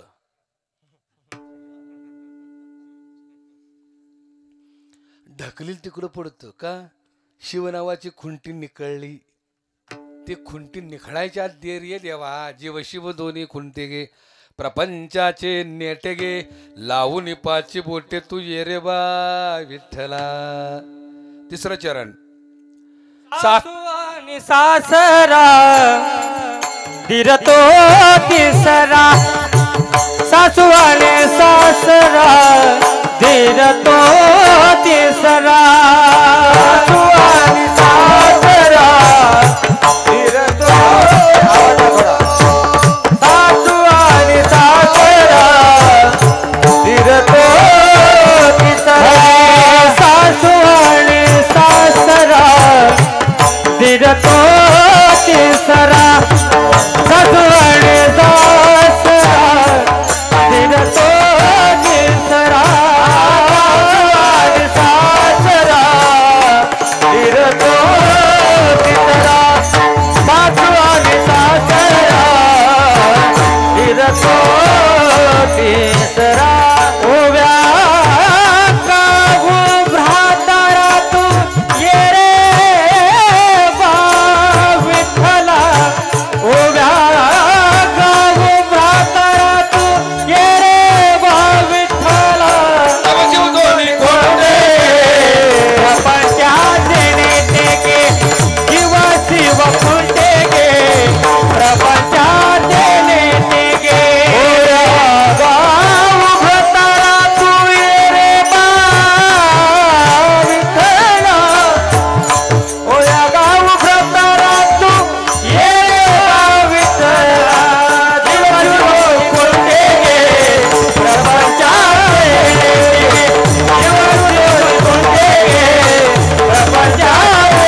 दादासाठी याचा जोरदार टाळे वाजव. लय भारी माणूस. संप्रदायामध्ये हाताच्या बोटावर मोजण्यात अशी मृदंग वादक आहेत, लक्षात आलं का? त्यामध्ये ह्या माणसाचं नाव येतं. खूप सुंदर. आणि प्राण ओतून, जीव ओतून, कुठलाही हातचा न ठेवता ही जी मंडळी वाजवतात ना, खऱ्या अर्थानं त्यावेळेला कीर्तनाला एक जान येते. 4 चांद लागतात. आणि काय अशी मृदंगवादक आहेत की ज्यांच्या वादनानं कीर्तनकाराची उंची वाढते. असं आहे. खूप सुंदर अरुण दादा, खूप छान, खूप छान. तुम्हाला दीर्घायुष्य लाभेल. सासू आणि सासरा दिरतो तिसरा, ओव्या गाऊ भ्रतारा तू ये रे बा विठ्ठला. सासू सासरा शब्द कानावर पडल्यावर जरा टकळाई आली चेहऱ्यावर. हा, आत्ता कीर्तनाला सुरुवात झाली महाराज. का सासू सासरा शब्द आलाय. तुम्ही किती जरी माझ्या मागे लागला तरी ते सासू सासरा आज सांगणारच नाही मी. कारण आजच्या अभंगातली सासू वेगळीच आहे, सासरा वेगळा आहे, दीर वेगळा आहे. तो कोण आहे समजून घेऊया.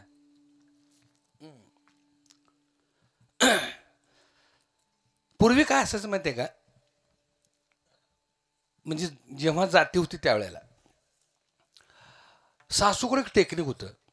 सुनाला मुठीत ठेवायचं, ताब्यात ठेवायचं.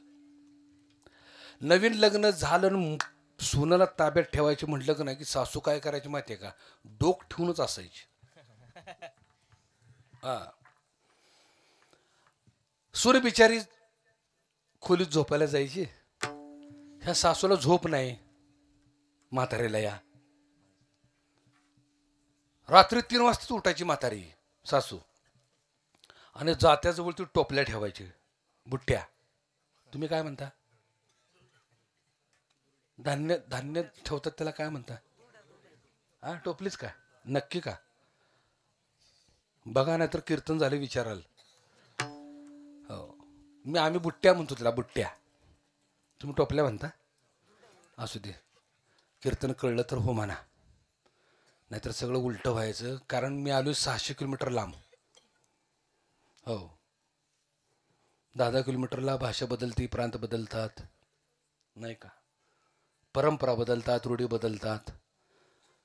आमच्या तिकडं परंपरा खूप वेगळी आहे. आमच्या तिकडं माणसं जीव गेल्यावर जाळतात.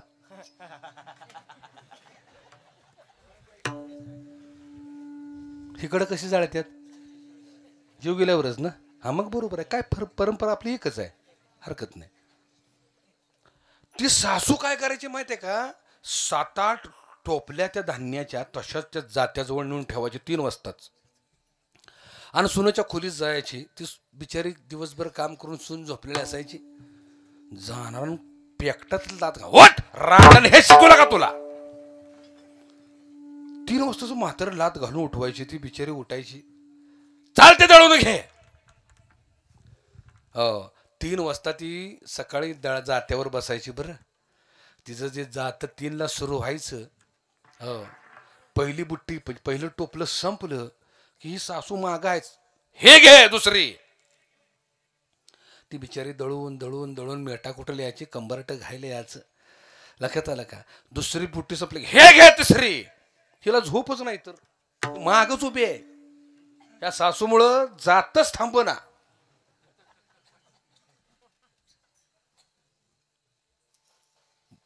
टोपल्यावर टोपलं, टोपल्यावर टोपलं चालू आहे.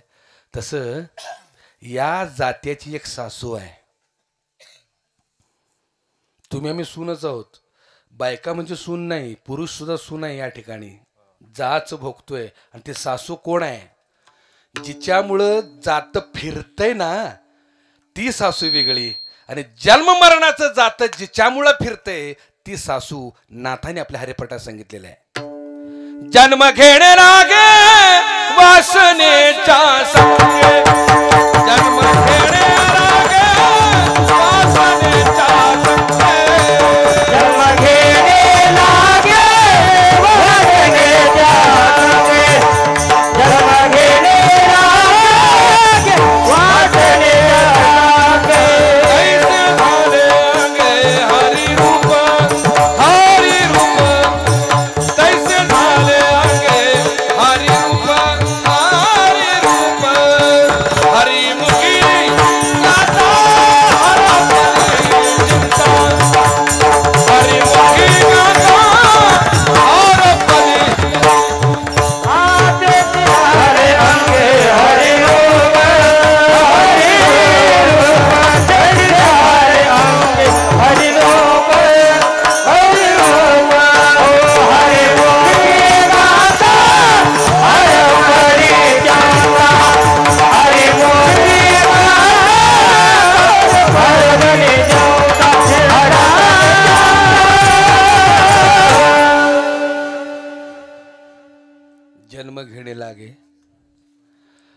जन्माला कारण वासना आहे आणि मृत्यूला कारणही वासनाच आहे. अखेरच्या श्वासाला जी वासना उफाळून येते त्याच वासनेच्या माध्यमातून पुढचा जन्म त्याला मिळत असतो. म्हणजे जन्म मरणाचं राट गाडगं फिरतंय कुणामुळं तर एका वासनेमुळं. कोण आहे ती सासू?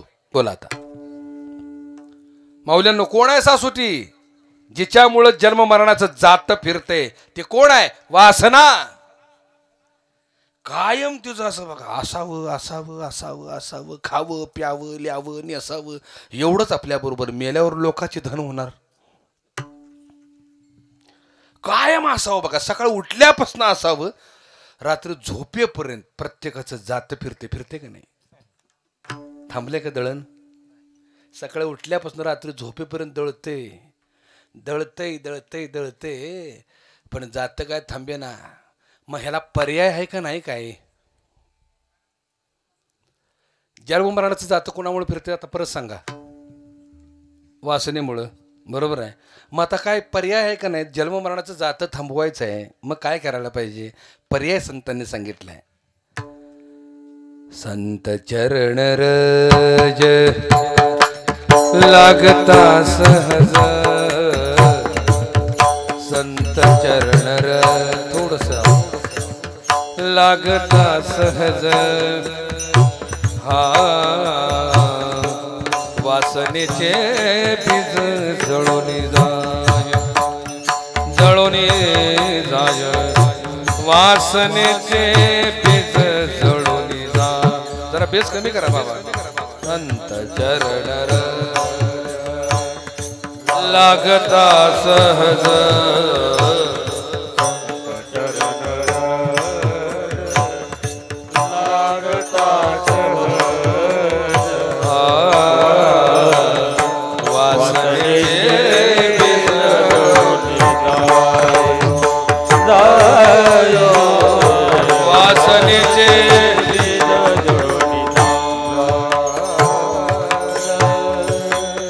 संत चरण रज लागता सहज, वासनेचे बीज जळून जाय. संतांच्या आचरणाचा काहीसा भाग. संत चरण म्हणजे पाय नव्हे, संत चरण रज म्हणजे संतांच्या पायाची धूळ हा शब्दशः अर्थ होतो. संतांच्या पायाच्या धुळीनं जर वासना जळून जात असते तर चंद्रभागेच्या वाळवंटाला हो कणभर बी वाळू राहिली नसती, वाळूची तस्करी झाली असती. का? संतांच्या पायानं स्पर्श झालेली ती वाळू घरी आणून पिशवीत ठेवली, दररोज 4 खडा अंगावर टाकलं की पापापासनं मोकळा, असंच सगळ्यांनी मानलं असतं. तसं नाही. संत चरण नाही तर संताचरण रज. संताचरण, संत आचरण रज म्हणजे रज म्हणजे थोडासा भाग, काहीसा भाग आम्हाला जर लाभला ना तर वासनेचे बीज जळून जाय. जन्म मरणाचा फेरा त्या वासनेमुळे आहे. ती वासना जर जाळली, ती कशी जाळतात? वासनेचे बीज जळून कशी जाळतात? किती गोड उदाहरण तुकोबराने दिले बघा.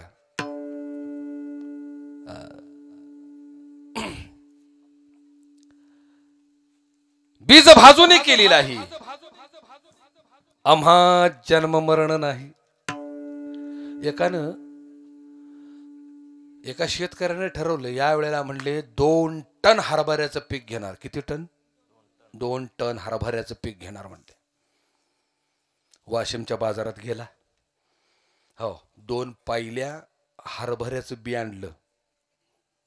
घरी आला, चूल पेटवली, कढई ठेवली आणि 2 पायले आणलेलं बी कढईत खरपूस भाजलं. भाजून झाल्यावर ठिक्यात भरलं आणि पेरायला घेऊन गेला. इतकं उगावलं बरं का, इतकं उगावलं. उगवल का? का बरं डॉक्टर साहेब, का उगवणार नाही? भाजल्यानंतर त्याचा जन्माचा मोडच जाळून टाकला. म्हणजे उगवण्याचा मोडच जसं जाळून टाकला जातो, बी उगवत तसं वासनेचं बीज जाळलं. अलग लक्षात की संपलं जन्म मरणाचा फेरा संपला. जात थांबलं. जात जे फिरतंय ना ते सासूमुळे फिरतंय ना. मग जात जर थांबवायचं असेल तर एक काम करा, घरी जावा ना सासूला जाळा. कुठल्या सासूला? खऱ्या सासूला जाळाल होईल घोटाळा. वासना नावाची सासू, अशी ही वासना. भगवंता विठ्ठला पांडुरंगा छळ मांडला रे बाबा, काय करू? एक दृष्टांत देतो. 4 तरुण होते, ते नोकरीचे शोधायला लागले होते. आता या कलियुगात कुठली नोकरी लागते हो सहज? ते बिचारे वन वन वन फिरत होते नोकरीसाठी. एकानं पत्ता सांगितलं, कशाला म्हणले बोंबलत हिंडताय, जावा म्हणले तिकडे. त्या आळीला म्हणले जुनाट म्हातारी आहे ती नोकरी देती. शब्द शब्द लक्षात ठेवा, जुनाट म्हातारी आहे ती नोकरी देती, जावा. ही 4 जण आशेने गेली. म्हाताऱ्याला भेटली. म्हातारी इतकी देखणी होती, काय नट्टापट्टा शृंगार केला होता तिनं. जरी वय झालं असलं तर ते चेहऱ्यावरचं तेज मात्र 16 वर्षाच्या पोरीला फिकी पाडील इतकं तेज होतं. ऐकून घ्या, शब्द शब्द लक्षात ठेवा. इतकी ती देखडी म्हातारी. ते 4 जण तिकडे गेले, म्हणले आजीबाई आम्हाला नोकरी देता का? म्हातारी म्हणली दिली, दिली नोकरी. हो, काय म्हणताय? मग दिली नोकरी. 4 खुश. म्हणले आजी पगार किती देणार? तुम्ही म्हणाल एवढा, तुम्ही म्हणाल एवढा पगार. भारी काम आहे का? म्हणले आजी काम काय करायचं आहे? काय नाही म्हणले, दारात एक रांजण आहे, एकदा भरायचा, पाण्याने एकदा भरून टाकायचं. रांजण एकदाच भरायचं, बास, परत भरायचं नाही. मग पगार कधी देणार? संध्याकाळी. 4 बी खुश. आलो का? मागील एवढा पगार. काम काय करायचंय? रांजण भरायचं नाही का? पगार कधी? संध्याकाळी. म्हणले म्हातारी फसली. फसली म्हणले म्हातारी नोकरी देऊन. म्हणले कधीपासून कामावर येऊ? आत्तापासून. ह्या गाडीने काय केलं, मोठ्याला घागरी घेतल्या म्हणजे एका खेपतच रांजण भरून टाकायचं म्हणलं. मोठ्याला घागरी घेतल्या, लोखंडाच्या नदीला गेली. नदी होती 4 किलोमीटर लांब. 4 किलोमीटर चालत गेली. पुन्हा पाणी भरलं त्या घागरीमध्ये. पुन्हा 4 किलोमीटर चालत आली. रांजणात पाणी ओतलं. रांजण काय भरलं? आशा बहु दारुण भरलं पाहिजे रांजण. पुन्हा खांद्यावर घागरी मारल्या, नदीला गेली 4 किलोमीटर चालत.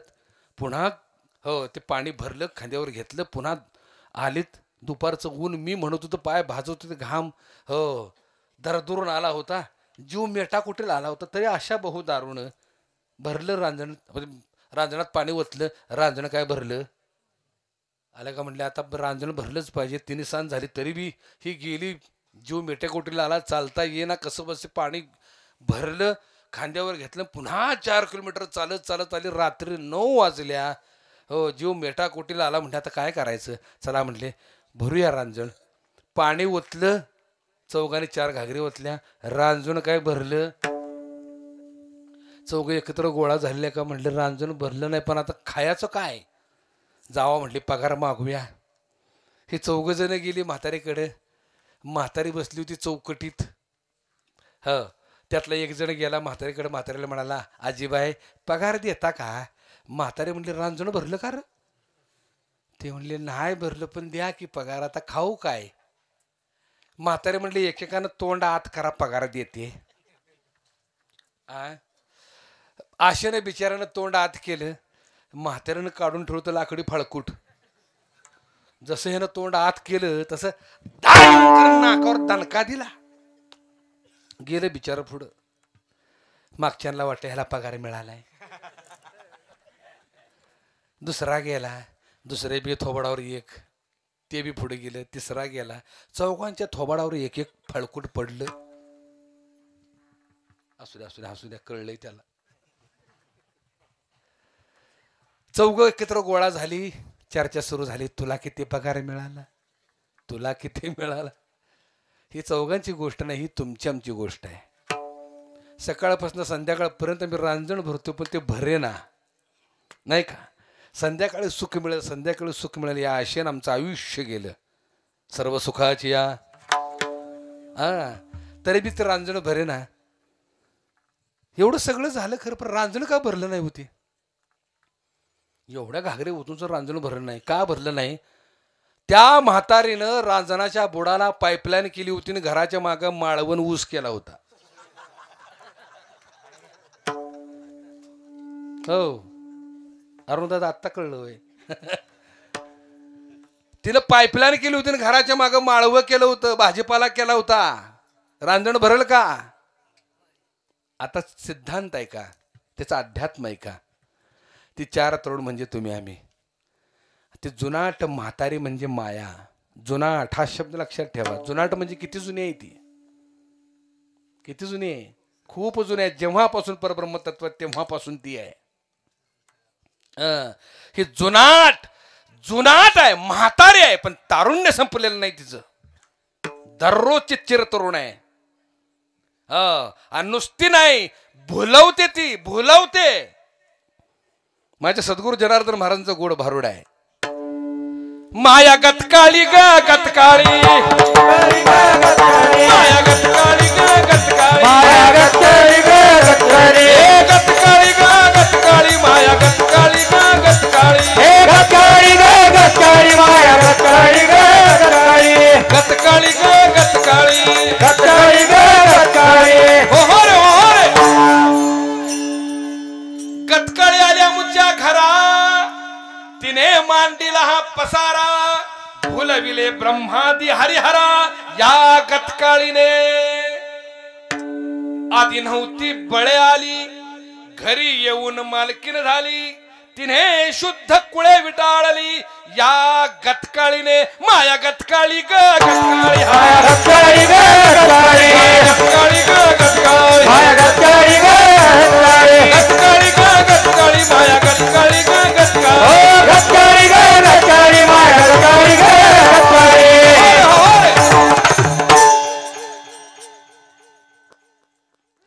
अशी ही माया. रांजण कशाच होतं ते वासनेच. किती बी थोबाड भरा वासनेचं पोट भरत मिळवलं किती बी मिळू दे. अजून जरा मिळालं असतं बरं झालं असतं. बघा तुम्ही किती रांजण भरा ते भरत नाही. वासनेचं थोबाडच कधी पोटच भरत नाही का. तिला झालाय भस्म्या. भस्म्याच म्हणता ना तुम्ही. किती बी खाल्लं तर पचतोयच. आलं का लक्षात. त्या वासनेच्या भस्म्यामुळं तुम्ही आमच्या दारुण अवस्था आहे. रांजण भरत नाही. तुम्ही का समजून घ्या. पाणी कशाचं आहे तृष्णेचं. आणि पीक कोणतं आहे. ज्या मायेने पिकवायचं चालवलं ना ते पीक कोणतं आहे.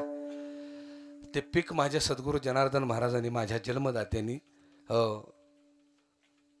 लोक परंपरेतलं एक गीत लिहिलेलं आहे. ते आध्यात्मिक गीत आहे. या अभंगावर माझं कीर्तन आहे युट्यूबला जरूर आहे का. ते मायेचं पीक जनार्दन महाराजांनी इतकं सुंदर सांगितलेलं आहे. लोकगीत बघा कसं आहे. गोमानानं माझ्यानं बैलाला ये सरजाला राजाला वडिलावर सर माग फिर मागरा. बैलाला वडिलाव बैलाला वडिलाव माझ्या बैलाला वडिलाव बैलाला वडिलाव माझ्या बैलाला वडिलाव बैलाला वडिलाव माझ्या बैलाला वडिलाव बैलाला वडिलाव माझ्या बैलाला वडिलाव.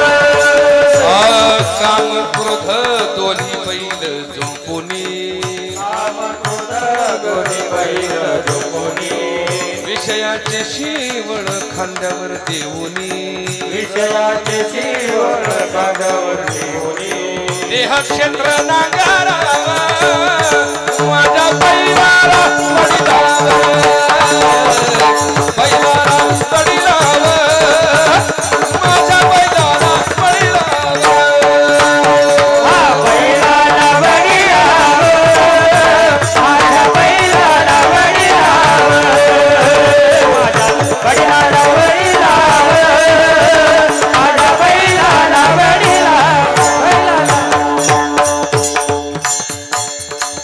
शेतकरी शेती करत असतो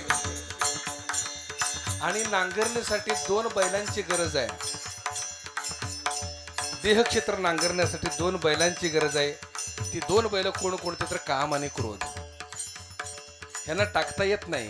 ह्यांच्याकडून मशागत नांगरण करून घ्यायची. त्यांना योग्य वेळी खायला द्यायचं. आलं का लक्षात? त्यांचा सांभाळ करायचा. त्यांना टाकता येत नाही, मारता येत नाही. मग असा उपयोग करून घ्यायचा. काम क्रोध दोन्ही बैल जुंपुनी विषयाचे शिवळ खांद्यावर देवनी देह क्षेत्र नांगरावर.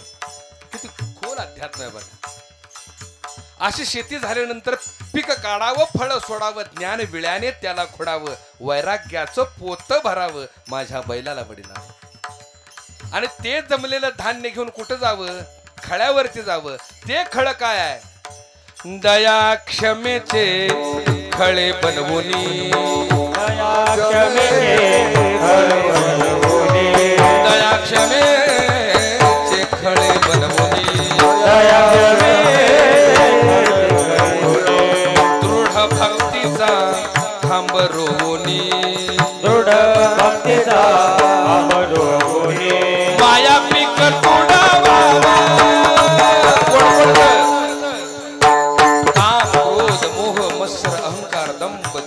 कपट, द्वेष, निंदा, आशा, त्रशा, कल्पना, कामना, भावना, वासना, इच्छा, त्रशा, तमन्ना, संकल्प, विकल्प, भेद, खेद, संशय ही मायेची पिकं आहेत.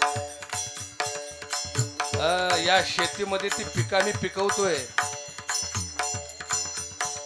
माया पीक तुडवावं, आणि भगवंत नावाचं फळ बाजूला करावं आणि विकार फळ बाजूला करावे.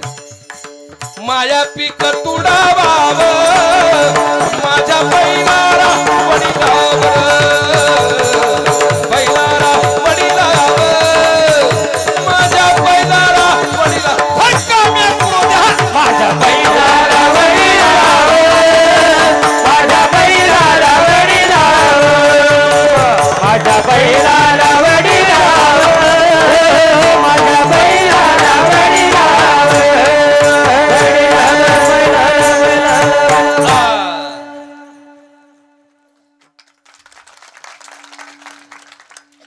ही मायेची पिकं आहेत.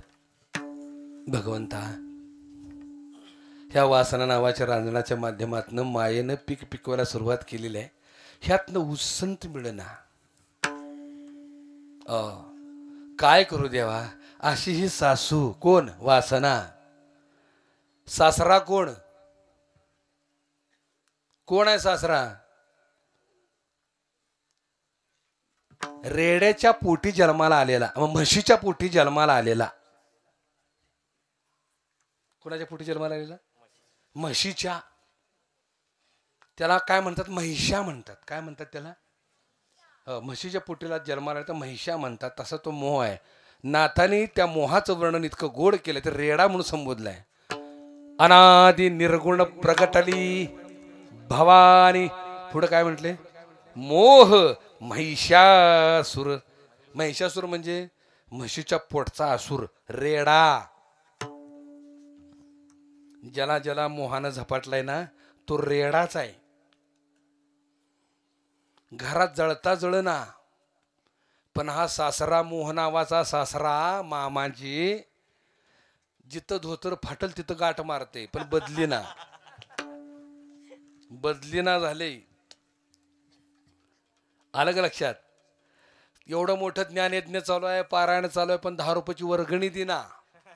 वर्गणी मागायला गेलं की कुत्र्यासारखा अंगावर धावून येतोय मामाजी. लेका, टाळ कुटायचं बंद करा. तुम्हाला काय कामधंदा नाहीत वय? पैसे का फुकट येतात का? चला चालता व्हा. आणि भंडाऱ्या दिवशी मामा पहिल्याच पंक्तीला फुकट. मोह महिषासुर. भूमिका समजून घ्या. सासू आणि सासरा. सासरा म्हणजे मोह, दीर म्हणजे लोभ. माझं ती माझं, दुसऱ्याचं ती बी.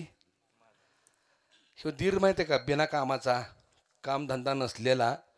ह्यो असा लोभ. बरोबर वेळ गाठणार बघा नाश्त्याची. सकाळ सकाळी उठणार. हो, आणि नाश्त्याची वेळ गाठणार, शेजाऱ्याच्या घरी जाणार. आप्पा काय करताय? आप्पा कांदे पोहे खात असते. नाही का नाही बाबा, कांदे पोहे खातोय. खातोस का? कशाला कशाला? कळलं का अर्थ? कशाला कशाला म्हणायचं, प्लेट घ्यायची. हे असलेली उभी काय उपयोगाची? एक 2च मिनिटामध्ये सेवेला पूर्णविराम देतो. दृष्टांत सांगतो. एक जण देव भोळा होता, लय देव भोळा. डॉक्टर साहेब, देवपूजा केल्याशिवाय तो नोकरीला जायचा नाही, कामाधंद्याला तो जायचाच नाही. दररोज देवपूजा करायचा. सकाळी उठायचा, अगरबत्ती पेटवायची, देवपूजा करायची. पूजा झाली की अगरबत्ती विझवायची आणि ठेवायची. कळलं का नाही? एवढा देव भोळा होता तो. दुसऱ्या दिवशी तीच विझवलेली अगरबत्ती पेटवायची, पूजा करायची, पुन्हा विझवायची, पुन्हा ठेवून द्यायची. एके दिवशी काय झालं, ह्याच्या हातनं अगरबत्ती विझवायची राहिली, देवपूजा केली आणि तशीच लावून गेला. 10 किलोमीटर गेल्यावर ह्याच्या लक्षात आलं, बरं आता ह्यो ज्या अर्थी अगरबत्ती हिजी होती त्या अर्थी ह्यो काय मोटरसायकल वापरत नसावा. 10 किलोमीटर गेल्यावर ह्याच्या लक्षात आलं, अगरबत्ती विझवायची राहिली. डोकं फिरलं. म्हटले माझं केवढं नुकसान झालं यार. तिथनं माग आले 10 किलोमीटर चालत. बायको दारात उभी होती. नवरा येताना तिनं बघितलं. नवऱ्याला तिने विचारलं, का आलाय? काय म्हणले, माझी बुद्धी भ्रष्ट झाली, अगरबत्ती विझवायची राहिली, विझवायला आलोय. बायको म्हणली, कशाला काळजी करताय, मी बी तुमचीच बायको आहे, विझवून ठेवली या. पण बायको परत म्हटली, तुम्हाला अक्कल आहे का? तो म्हटला, काय झालं? एवढ्या लांब परत आलाय, तुमच्या चपल्या झिजल्या नसतील? तो म्हटला, कशाला काळजी करते साग, पायात नाहीत, पिशवीत घालून आलोय. हे कोण आहे? लोभ. प्रियकरण प्रियसीचं जोडपं होतं. एवढा त्याग बरं का, एवढा त्याग एकमेकाबद्दल. ह्यो गडी चांद तारे तोड लावू, म्हणजे ह्याच्या बापानच निर्माण केले. इतकं प्रेम, मेरे नस नस में तो बन के लहू समाई है. इतकं प्रेम एकमेकावर. तो राहत होता वर आणि ही राहत होती खाली. एकाच बिल्डिंग मध्ये. तो कुठं राहत होता वर आणि ही राहत होती खाली. अरे काय,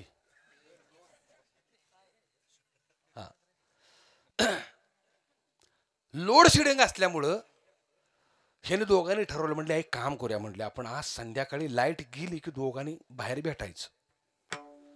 पण दोघांच्या चर्चा चालली, म्हणलं बाहेर कसं याच, कुठल्या वेळेत याच?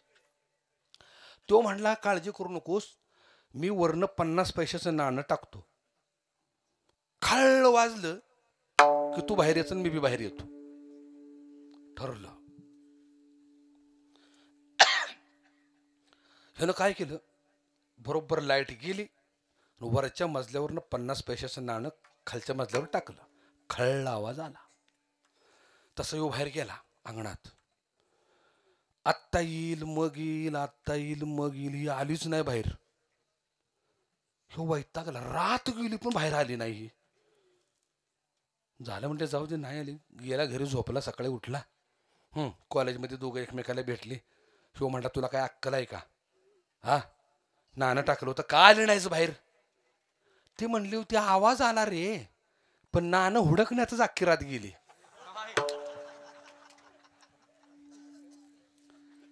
तो म्हणला, बेअक्कले, ते नाणं तुला कसं घावल? ते म्हणले, का त्या नाण्याला मी दोरी बांधून टाकली होती. काय बोंबा, कसलो प्रेम यांचं. 50 पैशाचं नाणं सुटत नाही, ही लोभी. लक्षात आलं का? हे लोभाचं मी उदाहरण दिलं. भगवंता दैनंदिन जीवनामध्ये हे काम क्रोध लोभ वासना हे छळतायत रे देवा. भेट रे देवा. ओव्या गाऊ कौतुके तू ये रे बा विठ्ठला विठोबा रखुमाई जय जय विठोबा रखुमाई जय जय विठोबा रखुमाई विठोबा रखुमाई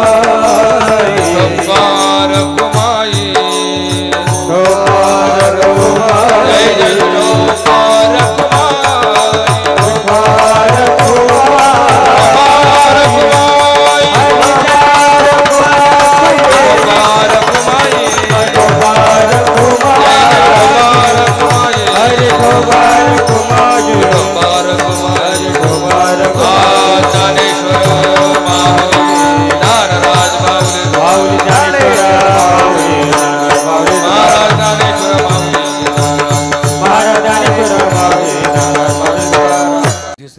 माझी उरले पायिकपण करविली तैसी केली कटकट वाकुडे का नीट देव जाणे भावंडन. खरं सांगू मला एक कुठलाही अभंग सोडवण्यासाठी 2 तास पुरतच नाहीत. म्हणून मी प्रत्येकाला विनवणी करत असतो की बाबा रे मला एवढ्या लांब एका दिवसासाठी बोलवण्यापेक्षा 3 दिवसाचा माझा एकट्याचा महोत्सव ठेवा. म्हणजे ते गायन निरूपण सगळं छान होईल. एका दिवसासाठी 600 किलोमीटर यायचं, आता 600 किलोमीटर परत जायचं. हे तुम्हाला तरी परवडते का? मला किती त्रास होते त्या गोष्टीचा. म्हणून मी विनंती करत असतो. बरं मला 2 तास पुरतच ना कोणताही अभंग घ्या 2 तास मला पुरतच नाहीत. म्हणून मी विनंती करतो पुन्हा जर बोलवायचा प्रसंग आला डॉक्टर साहेब तर 3 दिवस मला द्या. महोत्सव 3 दिवसाचं छान ठेवू म्हणजे छान आनंद घेता येईल. झालेली सेवा तुम्हासारख्या थोर संत मायबापांच्या चरणी अर्पण करतो. म्हणजे सर्व साथीदार बांधव खूप सुंदर आज साथ या सर्व मंडळींनी दिली. आमचे अरुणदादा खूप सुंदर मृदंग वादन आज सगळ्याच गोष्टी आनंदानं झाल्या. आमचे परमस्नेही नामधारक माझे नामधारक डॉक्टर कैलासदादा या भागात आलो की मी त्यांच्याकडे जात असतो. आमच्या डॉक्टर ठाकरे साहेबांनी या ठिकाणी बोलावून या भागामध्ये माझी ओळख करून दिली. त्यांचे ऋण व्यक्त करतो. आज जे माझे आश्रयदाते आहेत जे माझ्या पोटापाण्याची व्यवस्था करणारे आहेत असं म्हणायला काय हरकत नाही. काय हरकत आहे नाही का? सुरुवातीला सांगितलं यांच्या दातृत्वानं ऐसी देनी देन जो कित सिके हो सेन जो जो कर उछो करे तासो नीचे नैन. असं थोर उदार व्यक्तिमत्व 1 वर्ष माझी वाट पाहत होते. असे आमचे बबनराव शंकरराव सरनाईक. दादा उठा जरा. कुठं आहे तुम्ही? उठा उठा. तुमचे ऋण व्यक्त करतो. खूप खूप धन्यवाद. मला सेवेची संधी तुम्ही दिलीत त्यामुळे तुमचं ऋण व्यक्त करतो. तुम्हाला दीर्घायुष्य लाभो आणि अखंड भगवंताचं स्मरण आपल्या मुखातून घडत राहो ही भगवंताच्या चरणी प्रार्थना करतो. पुन्हा एकदा सर्व श्रोता मायबापांच्या चरणी सेवा अर्पण करतो आणि या ठिकाणी सेवेला पूर्णविराम देतो. भैरवी नको ना. विठ्ठल जय जय विठ्ठल जय विठ्ठल जय जय विठ्ठल जय विठ्ठल जय जय विठ्ठल.